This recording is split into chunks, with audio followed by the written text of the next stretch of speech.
Yeah, like I said, this book, you'll think you have it figured out, and then something happens and you're like, wait a minute. So what does that entail? Hello, thank you for joining me here at Why the Book Wins, where I compare books with their movie adaptations. My name is Laura, and today I am talking about To the Turn of the Screw by Henry James, published in 1898. And I'm comparing it with The Innocents from 1961, directed by Jack Clayton. He also directed the 70s Great Gatsby adaptation, and I did cover that over on Patreon. So for $2 a month, you get an extra book versus movie video. And back in September, that extra video was for The Great Gatsby. So if you sign up now, you can check out that video as well as my other Patreon exclusive book versus movie videos. But then I will also be talking about The Turning from 2020, directed by Flora Sigismondi.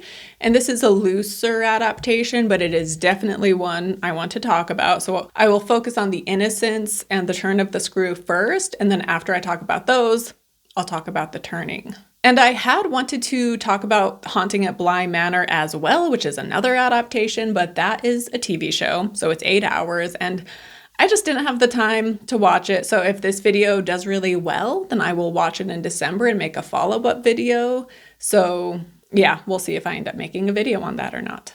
But this is about a young governess who becomes convinced that the house, Bly Manor, and the grounds are haunted. And at first, when she arrives, all seems perfect, like more than perfect. Bly Manor, the children, the guy who hires her, she is so taken with all of it. But over time, she starts to suspect that something is amiss and there's something wrong below the surface.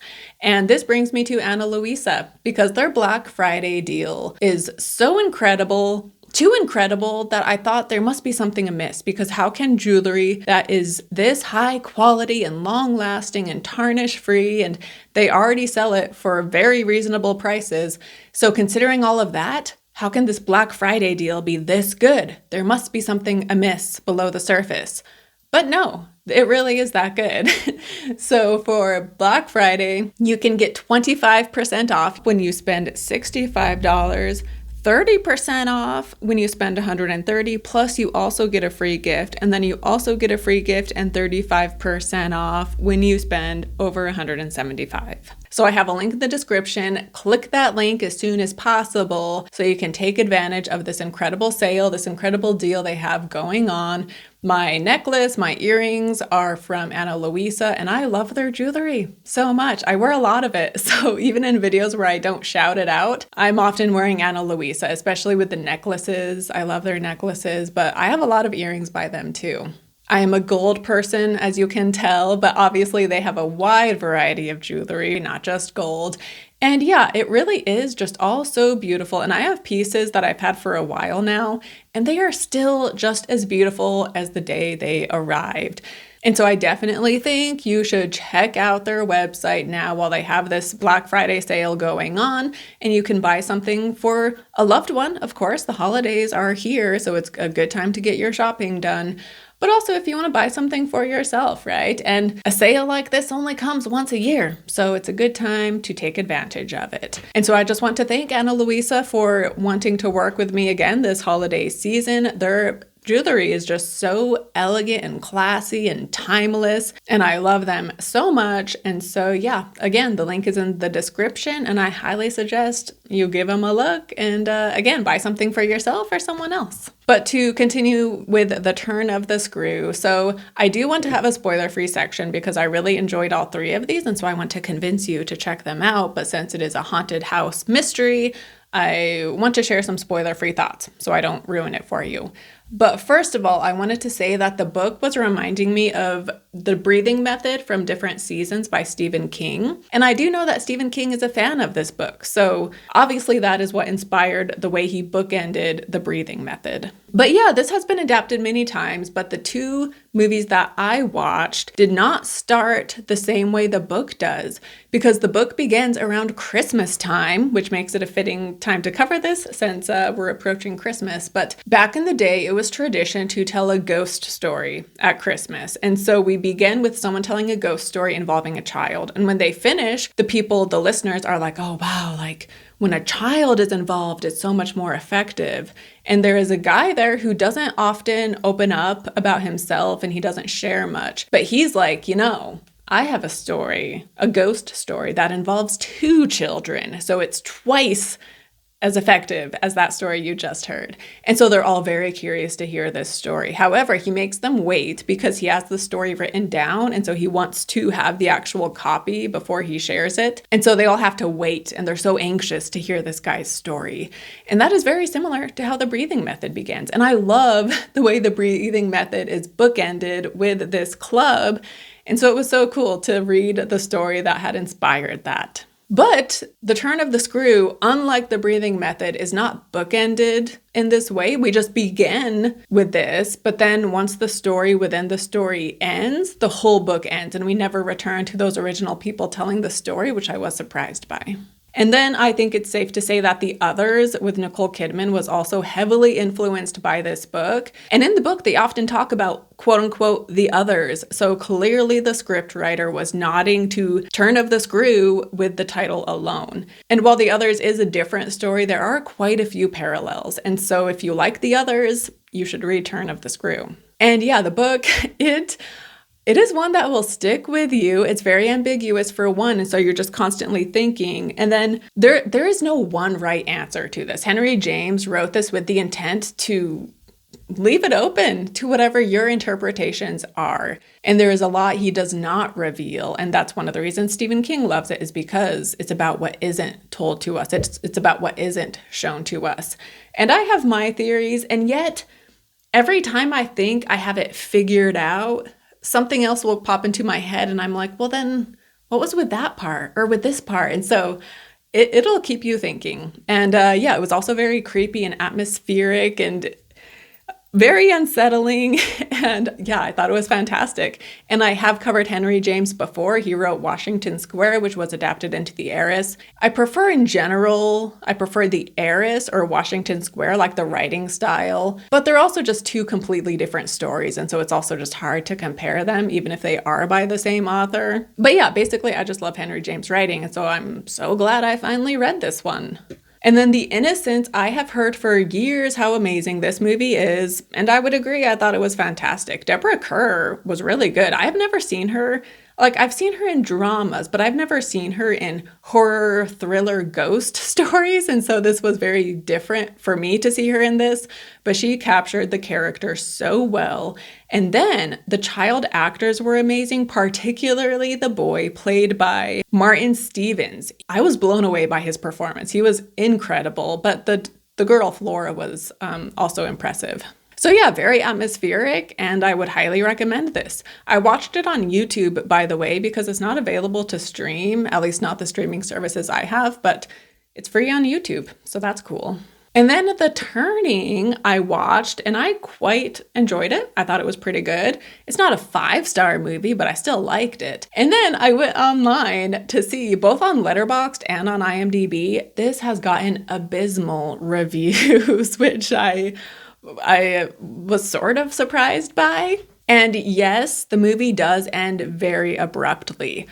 But to be fair, the book ends very abruptly too. And then people also claim that the movie has no ending, but that's just not true. There is an ending. They don't spell it out for you, but the ending is definitely there. And then I thought their performances were all really good. I liked everyone, but particularly the girl who plays Flora. The actress is Brooklyn Prince.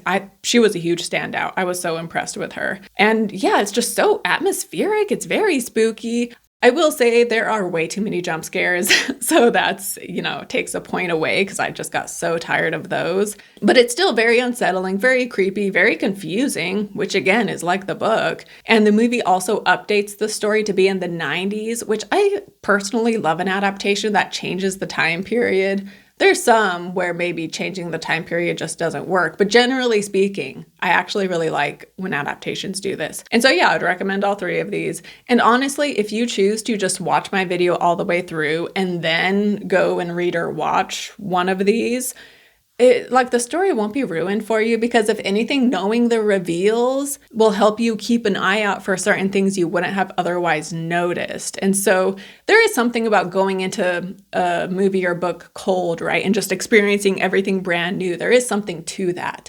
And yet at the same time, I want to share a quote by Stephen King about spoilers. He says, "I am impatient with the idea of spoilers, a term that's come into vogue along with other unpleasant side effects of the internet in general and social media in particular. I find 'you spoiled it' to be typically the cry of spoiled people. I'd argue you can rarely spoil a good story because the joy is in the journey rather than the arrival." And I would agree with that, because a well-written story, a well-made movie, you can know the end and it doesn't take away from it. It's still fantastic, right? If knowing the ending does ruin the movie or the book, then it wasn't a very well-written book or movie to begin with, you know? And so, anyway, you could watch this whole video and then go to the innocence or the turning or turn of the screw, and I would argue that you would still love it just as much as if you went in cold. Having said all of that, spoiler warning, I'm going to now get into the details of the plot. And like I said, I will begin with Turn of the Screw and the Innocents before then ending talking about the turning. So I love how the movie begins with the credits going and we see and hear the unnamed governess saying a prayer about wanting the children to be protected. And even though she's praying for something good, it really sets the stage for us to see her as kind of unstable. And like how she's saying these lines, you just get that vibe from her. And in both, we see her meet a man who has unexpectedly been required to care for his niece and nephew, Flora and Miles, after their parents' death. And their most recent governess has left suddenly, and so they need a new one. And the woman is very taken with this man's wealth and good looks and his overall vibe, despite him seeming to the reader to be very cold and selfish. Like, he has no interest in these children. And he even explicitly tells her, like, never bother me about anything. I never want to hear from you about the kids. And at first I was like, oh, he's setting her up for something. Like, he knows there is something she is going to want to write to him about. And so he's telling her right off the bat, like, I don't want to be involved. So like, he's in on something about to happen. But I actually don't think that's the case. I don't think he was setting her up for anything whatsoever. I think he truly is just a selfish person who did not care about the kids and doesn't want to be bothered with them. And so, yeah, with how taken she is with this guy, despite the reader being like, he doesn't seem that great, it kind of shows us how easily influenced she can be in a sense. And when she first arrives, she meets Flora and the housekeeper, Miss Grose, and she is smitten with Flora right away and sees her as being a beautiful angel. And Bly is just such a fantastic, rich manor that also sweeps her off her feet. And she came from humble backgrounds, and so, yeah, this world of wealth is very new to her, and she just falls in love with it all right away. And then before she meets Miles, because he's away at boarding school, she gets a letter saying that when he comes home for the summer, he is not allowed back. He has been expelled. But the letter doesn't say what he has done. And she asks Miss Grose about this, and she says that she knows Miles to be mischievous, basically, but that he isn't bad. And based on Flora, she's just like, yeah, like, these children are perfect angels, so clearly this school just doesn't know what it's talking about. So even before she meets Miles, she is convinced of his innocence and purity. And once she soon does meet him, her beliefs are confirmed, and she sees that he is just as perfect as Flora is. But fairly soon, the governess sees a figure standing on a tower who she later describes to Mrs. Grose, and upon hearing his description, Grose tells her that it is Mr. Quint, a guy who had worked for the owner but who has since died by accidentally slipping on ice. And she also sees the ghost of Miss Jessel, the former governess. And in the book, she is told that the governess, Miss Jessel, left very suddenly, and then once she was out of Bly Manor, she died. But we don't know how she died.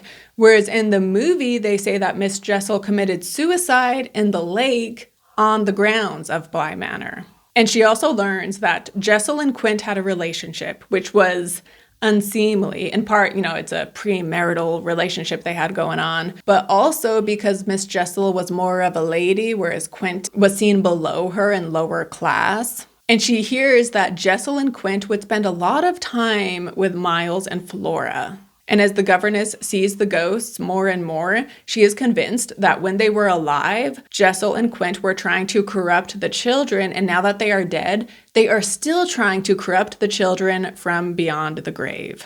And there are times when Miles will speak to the governess in an unsettling way, like because he's acting to adults and he will be very direct with her too, and at times not give her the respect you would expect from a child when speaking to an adult. And at one point she sees him walking outside in the night, and when she asks him why he is doing this, he says he wanted to show her that he can misbehave, because the governess just goes on and on about how perfect he and Flora are, right? And so he wanted to show her that they can be bad. And over time, the governess goes from thinking that they are perfectly innocent, capable of no wrong whatsoever, to suddenly thinking that they are corrupt and possessed by these ghosts. And the two of them will be walking and reading, and she tells Mrs. Grose, like, you know, they're not actually reading. They're only pretending to read, and really they're talking horrors between the two of themselves, meaning that the two kids are talking about Quint and Jessel. And she is convinced that the two kids see the ghosts as well, and they are just denying it. And at one point, Flora goes missing, and the governess and Miss Grose find her by the lake. And the governess sees the ghost of Miss Jessel right there. And so with Flora, she's like, see, you see her, don't you? Like, that's why you came here, is because you saw the ghost of Miss Jessel. Like, admit it, you see her. But Flora is very distressed with the governess talking to her in this way. And she's telling her, like, no, like, I don't see anything. Like, you're crazy, you're scaring me. And in the book, we read, Flora continued to fix me with her small mask of reprobation, and even at that minute I prayed God to forgive me for seeming to see that as she stood there holding tight to our friend's dress, her incomparable childish beauty had suddenly failed and had quite vanished. I've said it already, she was hideously hard. She had turned common and almost ugly. I don't know what you mean. I see nobody. I see nothing. I never have. I think you're cruel. I don't like you. And then after this deliverance, which might have been that of a vulgarly pert little girl in the street, she hugged Mrs. Grose more closely and buried in her skirts the dreadful little face. In this position, she produced an almost furious wail. Take me away, oh, take me away from her. From me? I panted. From you, she cried. And after this, Flora is very distressed and does not want to see the governess at all. And so she is in her room crying, and Mrs. Grose is with her, comforting her. And yeah, Flora just keeps being paranoid, like, she's not going to come in here, is she? Because she's just so scared of the governess now. And so then from here, the governess tells Mrs. Grose, like, you need to take Flora away because Miss Jessel is trying to get her. So take Flora away and leave me here, just me and Miles, just the two of us, and I will get the truth out of him. And Mrs. Grose agrees to this, and I will be talking about Miss Grose because she is an interesting character. But yeah, so then she's alone with Miles, and she finally asks him, like, what did you do that got you expelled? And he says he said something to other boys, and what he said got back to the administration, and so they got upset and expelled him. But we never learn what it is he said, or if this is even the truth. And in the movie, they add a bit more, and he says that he repeated things he'd heard at night. And the way I took that was that maybe he heard Quint and Jessel having sex, and he heard them saying things and talking, and so he repeated what he heard. That's the vibe I got, is that it was definitely something sexual. And you could maybe assume that of the book too, that it was sexual, which I will also be talking about later in the video. But anyway, so after he says this to her, she then sees the ghost of Quint appear, and in the book we then read, he was at me in a white rage, bewildered, glaring vainly over the place and missing wholly, though it now to my sense filled the room like a taste of poison, the wide overwhelming presence. It's he? I was so determined to have all my proof that I flashed into ice to challenge him. Whom do you mean by he? Peter Quint, you devil! His face gave again, round the room, its convulsed supplication. Where? They are in my ears still, his supreme surrender at the name and his tribute to my devotion. What does it matter now, my own? What will it ever matter? I have you. I launched at the beast, but he has lost you forever. Then for the demonstration of my work, there, I said to Miles. But he had already jerked straight around, stared, glared again, and seen but the quiet day. With the stroke of the loss I was so proud of, he uttered the cry of a creature hurled over an abyss, and the grasp with which I recovered him might have been that of catching him in his fall. I caught him, yes, and I held him. It may be imagined with what a passion, but at the end of a minute I began to feel what it truly was that I held. We were alone in the quiet day, and his little heart, dispossessed, had stopped. The end. And the movie is basically the same, but they start out in the greenhouse, which is very warm and humid. And so they're both sweating, which adds to the unease and discomfort and the stifling nature of the scene. And while in the greenhouse, she sees Quint's face in the mirror, and then they leave and they're outside when she sees his ghost. And she's trying to point it out to Miles, but as in the book, Miles is like, where? I don't see him. And then in the movie, the ghost of Quint is above Miles and he like waves his hand. And this causes Miles to what appears to be pass out. And so she is holding him, comforting him, when she then realizes he is dead. Although something that will come into play later in the video I want to mention here is that in one scene, it's the ghost standing above them. But then when we cut back, we see it was just a statue where she thought she saw the ghost. And in the movie, there is a scene where the governess is talking about her father. And she's like, my father always taught me to help people, even when they don't want my help and even when it hurts them. And so she's saying that to justify her actions with how adamant she is that she needs to help these kids, even if they don't feel they need helping. And the way she words this, it led me to assume that her father abused her, but he convinced her that what he was doing was for her own good. And so it got in her head thinking that it wasn't abuse. And if she grew up being abused, and I'm kind of assuming it was sexual abuse, but if she grew up being sexually abused, it also explains her unstable mental health and why she feels so strongly the need to protect children. Because I think she has this abuse in her past that she has not fully processed. And so it is guiding her life in horrible ways because she was abused, but she doesn't consciously think of it like that. And so she is looking for ways to protect the children, and she creates something that they need to be protected from, imagining these ghosts who aren't really there and thinking she is helping them when really she is what the children need to be protected against. And also in the movie, before she sees the ghost of Quint, she sees his photo in the attic. And so it's like, you already knew this guy existed, and so now that's why you're seeing him. Whereas in the book, that wasn't the case, and she just sees his ghost and then later describes him to Mrs. Grose, and Mrs. Grose is like, wow, like that's exactly what Quint looked like. And so with that right there, it's like, oh, I mean, that does make it seem like the ghost must be real, because how could she know what these people looked like? And so I feel like in both book and movie, you could argue both sides. Like maybe the ghosts were all in her head, or maybe they were real. I feel like there's almost equal evidence for both. But whether the ghosts were real or not, the fact remains the same that the governess was unwell. And the way she was reacting to things in her overzealous nature was hurting the children. And if you see the ghosts as being real, then that means not only do the kids need to worry about a governess that they currently have, but also they have these ghosts that are after them. And so again, just all the way around, like these poor kids. But also I was wondering, like, say the ghosts are real, what if they never were actually trying to get to the kids at all, and the ghosts were trying to get to the governess, knowing that through her, the kids would be impacted by it. So they were after the kids, but they did so through the governess, and that's why the kids never even see them. And in both, but I would say especially the book, I got the vibe that Quint, and maybe Jessel, but I got the vibe specifically that Quint had been inappropriate, like sexually abusing Miles. And like I said, in the movie, it seems to imply that he got expelled for saying something sexual to the boys. And I kind of got that vibe, and maybe in the book too, that he said or did something sexual to another boy based on what Quint had done to him. And also, he is rich. He's a rich boy from a well-to-do family. And so for him to be expelled at this time in the 1800s, I feel like he would have to have done something pretty substantial, right? And so again, let me know your thoughts on this. But yeah, that's the vibe I was getting.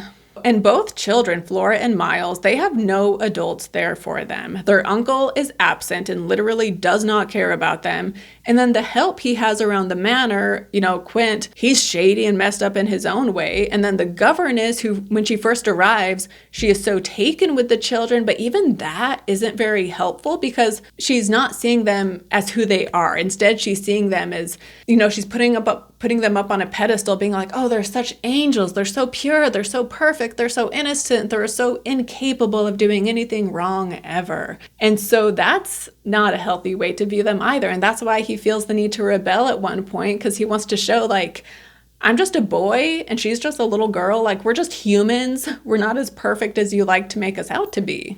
And in the end of the book, I assumed that the ghost, whether he was there or not, I don't know. I have a hard time deciding what I think about the ghosts and whether they're real. But basically, I think regardless of whether or not the ghost is real, I think the way Miles died was from the governess holding him, protecting him from the ghost, but she smothers him, and that's why he is dead. And in the movie, you could say this too, because what if the ghosts in the movie were seeing it how the governess is seeing it? So she saw the ghost pass his hand over Miles, but what if Miles just passed out from the stress of it all? They just came from the greenhouse, remember, where it was hot, and now they're outside, and maybe everything got to his head and he passed out, and then when she grabbed him, maybe then she smothered him once he was already passed out, right? I kind of feel like any way you look at it, she caused Miles' death. And earlier, when talking to Mrs. Grose about whether Miles is capable of something evil, when she got the letter from the school, she agrees with Mrs. Grose, being like, yeah, I like mischievous children too, but not to the point of contamination, meaning like contaminating others. And so this is a really interesting theme, right, of contamination, because when Quint was alive, it seems that he perhaps contaminated Miss Jessel, but then he also was trying to contaminate the children. And then now that they're a ghost, they're still trying to contaminate the children. But then, ghosts aside, the governess, she has these crazy ideas that she is trying to push onto these children and Mrs. Grose. And so her instability is contaminating Bly Manor, right? So she, in some ways, is the main contamination. Although, to be fair, when Quint was alive, he seems like a bad guy too, who was also contaminating.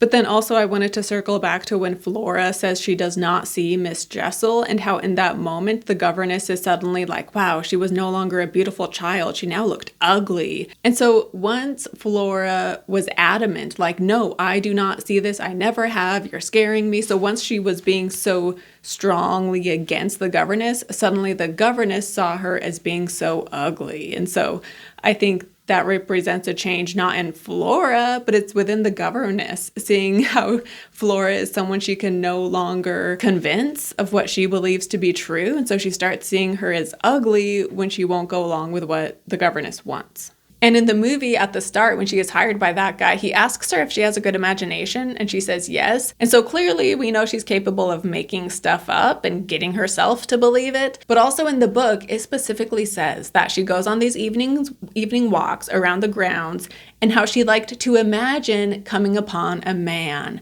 And then what happens? She sees a man, the figure of Quint. And also, some people could say that this story is about sexuality in a variety of ways, sexual abuse too. But then also she seems like, she's a 20-year-old woman in the book who has these like romantic ideas, these romantic imaginations. And again, she was very taken with the guy who hired her. He was so handsome, and she just kind of got swept off her feet with their brief interaction. And so, yeah, maybe she is sexually repressed, and so she fantasizes about seeing a man, and then eventually she does see a man. However, it turns into this horrifying event in her head, and she needs to protect the children from this guy. And so, yeah, there's just so much to get into just with this book alone. Like, it's so short, and yet, wow, like, you could take it in so many different directions. But her dynamic with Miss Grose is interesting because even though the governess isn't from a rich family, she is more educated than Mrs. Grose, and in some ways she seems to think that that makes her better than Mrs. Grose. And it comes up multiple times in the book that Mrs. Grose can't read or write. And at one point, the governess even makes a snide remark to her about this, again, like asserting herself over Mrs. Grose as being better. And she'll say things like, oh, I'm more in tune with these things, or I notice more, or oh, like, I'm different than you, and that's why I'm noticing things that you aren't, is because I'm better and I'm special. And the way she gets Miss Grose on board with these things she believes to be true is just kind of sad. And Miss Grose is so gullible, and she also thinks of herself as less than in comparison to the governess. And so she's just someone that the governess was easily able to take advantage of. I don't think the governess consciously was thinking, I'm going to take advantage of this lady, and yet that is what was happening. Like, she is gaslighting Mrs. Grose and the children, and yet she herself wouldn't think of it that way because that's how unwell she is her reality is just so far from what's actually happening. And I've known people like this where they take an assumption of theirs, a guess they have based on no evidence whatsoever, but they convince themselves that it's true. And it's kind of unsettling to witness, because then if you don't go along with what they think is fact, they get upset, being like, well, this is what's happening and blah, blah, blah. Why aren't we on the same page? And it's like, because that's not fact. You're just making this assumption from nowhere, and you have somehow convinced yourself it is reality when it isn't. And so, clearly I think that's what's going on with the governess. But then also I wanted to mention that the movie has a scene with Miles when he kisses the governess on the lips. And then in the end, when he is dead, she kisses him on the lips. And in the book, he would say adult things, not sexual, but again, he would say things that threw her off. And so the movie takes this a step further in some ways. And in the book, like I said, you could speculate about sexual abuse going on between Quint and perhaps Miss Jessel and the children. Whereas here, it feels like there is something inappropriate and sexual, like there's some sort of sexual tension going on between her and Miles. And we get that with these two kissing scenes. But then also, just for the sake of the movie, these two actors, he's 10 years old, and Deborah Kerr, I don't know how old she was, but it's even for the sake of a movie, that just seems so weird for an adult to be kissing a child. It's definitely not something that would happen in today's day and age, but on one hand, I like that detail because it makes it so much more disturbing, but then for the sake of the actors, I'm like, oh, that's so weird. But then also in the greenhouse, I wanted to mention that when Quint's ghost appears, Miles starts to say horrible things to the governess.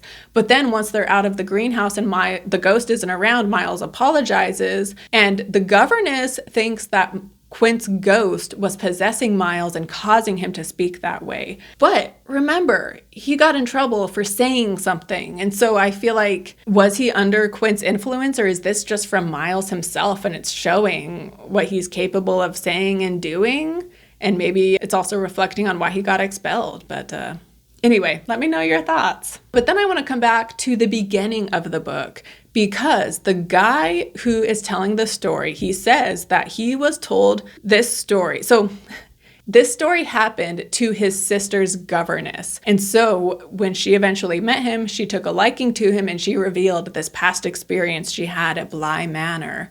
And as he is telling them about her, he's saying something about how the governess was in love, and how that will be revealed as he tells the story, the fact that she was in love with someone. And then someone says of him, oh, clearly we don't know who she was in love with, but clearly he was in love with the governess. And so with the story, him saying oh, the governess, she was in love, and that'll show true when you hear the story. And so it's so who was he thinking she was in love with? Is it the guy who hired her? It's not the ghost of Quint. I feel like it's either the guy who hired her or Miles. Let me know your thoughts. But I did want to read this section where he talks about this governess he knew. She was a most charming person, but she was 10 years older than I. She was my sister's governess, he said quietly. She was the most agreeable woman I've ever known in her position. She would have been worthy of any whatever. It was long ago, and this episode was long before. I was at Trinity, and I found her at my home on my coming down for the second summer. I was much there that year. It was a beautiful one. And we had, in her off hours, some strolls and talks in the garden. Talks in which she struck me as awfully clever and nice. Oh yes, don't grin. I liked her extremely, and I'm glad to this day to think she liked me too. If she hadn't, she wouldn't have told me. She had never told anyone. It wasn't simply that she said so, but that I knew she hadn't. I was sure. I could see. You'll easily judge why when you hear. Our narrator then says, I see she was in love. He laughed for the first time. You are acute. Yes, she was in love. That is, she had been. That came out. She couldn't tell her story without its coming out. I saw it and she saw it, but neither of us spoke of it. And so honestly, some of what he says, I'm like, is he Miles? All grown up?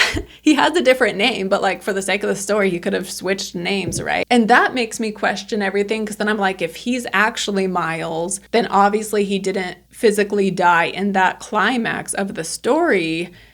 And yeah, like I said, this book, you'll think you have it figured out, and then something happens and you're like, wait a minute. So what does that entail? Because now part of me is like, So he is the Miles character. And if he was in love with her and she's in love with someone, and it'll come out in the story, like, were they in love with each other? And it was this inappropriate romance that they had going on. And so when he dies in the end, is that symbolic of something else and not his physical death, but a different kind of death? Let me know your thoughts. There are, yeah, like that like adds a whole new level to the stories if you think about it in that way. And so it's interesting that this movie, The Innocents, doesn't even include that beginning section, because when you have that right there, it really does almost change the whole story you're about to hear. So yeah, I read the book, and at first I kind of forgot about details from that beginning. And so after I finished it, I went back and read the beginning again, and that's when I started thinking about the context of it all. So yeah, so fascinating. And then I'm going to do my book versus movie right now, since the turning doesn't really apply to the book versus movie section, but I'm going to say the book wins, partly because that intro, and I mean, the movie isn't definitive either. And I do think the movie's fantastic. And again, I love that detail where she talks about her father. And again, the performance is fantastic. And it's so atmospheric. It's so unsettling. And so the movie is incredible. I highly recommend it. But I think I'm going to say the book wins because, yeah, it's just so thought-provoking. Like, I will never stop thinking about this and wondering, like, what did it mean? Who was the guy at the start? What was going on with Miles? What was going on with Quint and Miss Jessel? And, it's just so endless. And then the themes of classism are really fascinating too. And yeah, just so much jam-packed into this short story. And again, as Stephen King says, there's so much left unsaid, right? And so that is part of the appeal and why so many people love this book. But the ending of this movie is absolutely incredible. Like, it is so tense and suspenseful. And, Deborah Kerr was a veteran actor, and yet this child actor was able to hold his own alongside her. And it was just so fantastic. And the camera work and the music, even if I'm picking the book, the movie is so incredible. And that ending, the last 10 minutes or so, are just fantastic. So yeah, I'm going to say the book wins, but I still loved The Innocents. And now time to talk about The Turning. So again, this has been updated to the 90s. We start out seeing the Miss Jessel leaving Bly Manor, and from there we cut to Kate, and she is watching the news, and they hear of Kurt Cobain's death. And she has just gotten a job teaching a girl who lives on an estate, so she's getting ready to leave, and she goes to see her mom, who is mentally unwell. She lives in an institution. And she had told a friend that her mom had been regressing. And so she goes to see her before she leaves, and the mom, she tells her she looks good, and she also gives her a painting that she has done of Kate. And also she is painting in an empty swimming pool, which we will come back to. But she meets Flora, who is absolutely adorable, and she and Kate have a sweet relationship. But then Miles shows up unexpectedly because he is expelled from school for being violent. And he is a rich jerk who is a bully, and he encourages Flora to do things that he knows are wrong, but Flora is very young and impressionable, and so she'll go along with these things because she looks up to Miles so much. And we do hear about Quint and Miss Jessel and their relationship, and also about how Quint was a very bad influence on Miles. And apparently he was abusive to Miss Jessel, and yet she was in love with him, and she commits suicide, but he was abusive to her. So these three stories all got a little jumbled in my head, because actually we find out that Quint and Miss Jessel were in an abusive relationship in the movie The Innocents. So that's the one that has that storyline where, again, he treats her horribly, and yet she still is into him. And so they just have this horrible dynamic, and she talks about how they'll be sexual even when people can see. And so that's from The Innocents specifically. In The Turning, Quint and Jessel actually were not in a relationship, although there's a scene like maybe rape could be implied, but they weren't in an actual relationship in The Turning. And so, yeah, she's having all of these creepy, ghostly experiences at the house while Miles is also there being an absolute jerk, and no matter what she does, he just treats her so bad. When then, near the end, she gets a packet from her mom, and it is a collection of drawings her mom has done. And then from here, She has more intense ghostly experiences, which cause Miss Grose to die. By the way, Miss Grose, totally different in this version because she was not friends with the governess here, and she's just always mean, and she's very snooty, and Miss Grose here is the one who sees the children as being so superior, and they're thoroughbreds, and they're just a superior race than us lowly beings. But anyway, ghostly stuff happens. She dies. And so Kate grabs Flora to leave, and she is able to convince Miles to come with them.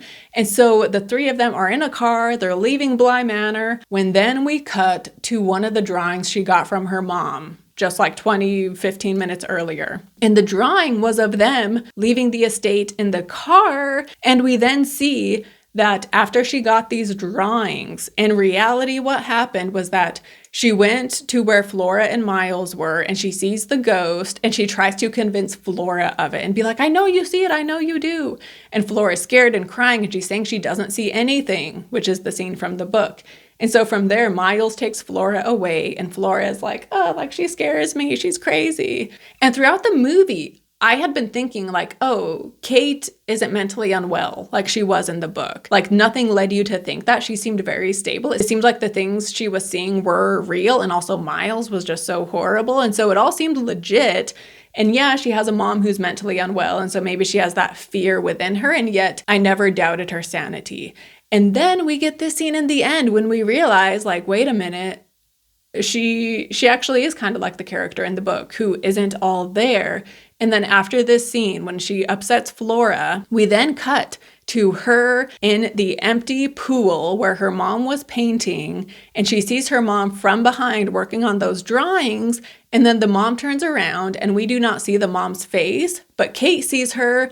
And then she like gasps in horror, and the movie ends. And so this movie is called The Turning because we see Kate turn into her mom. She turns into a woman in an insane asylum who isn't mentally all there. And so the scene when she talks to her mom at the start, that could just be in her head, to be honest. But yeah, the experiences at Bly Manor drove her crazy, made her institutionalized. And also the pool was a place where, you know, it's associated with suicide and death oftentimes throughout the movie. And so she's choosing to paint in an emptied pool, despite there being other rooms where she could be doing her drawings. And so the fact that she's choosing to be in the pool seems very significant. Like there's still certain things I'm a little confused by, and I feel like I would benefit from seeing this a second time for sure. But yeah, I thought this was actually a really cool adaptation. And at first I was like, well, they're making a lot of changes from the book, and they're kind of lessening it to just a ghost story, right?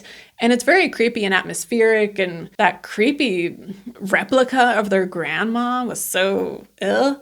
But then the ending, it shows that like, oh, actually, this is a cool version of the turn of the screw because the problem is her too, right? Yeah, anyway, I really liked this. Let me know your thoughts down below in the comments and what you made of it. And yeah, that wraps it up for the turn of the screw / the innocence / the turning. Thank you so much for watching. And once again, click that link down in the description to go check out Ana Luisa's Black Friday sale and take advantage of the deals they have going on. Again, I love their jewelry so much. So definitely give that link a click and check them out. And don't forget to like and subscribe if you have not already. And again, share your comments. What do you think this all means? There's no wrong answer, like I said. So yeah, I'd love to hear from you all and we can talk about it. So thank you so much for watching, and I will see you next time. Bye.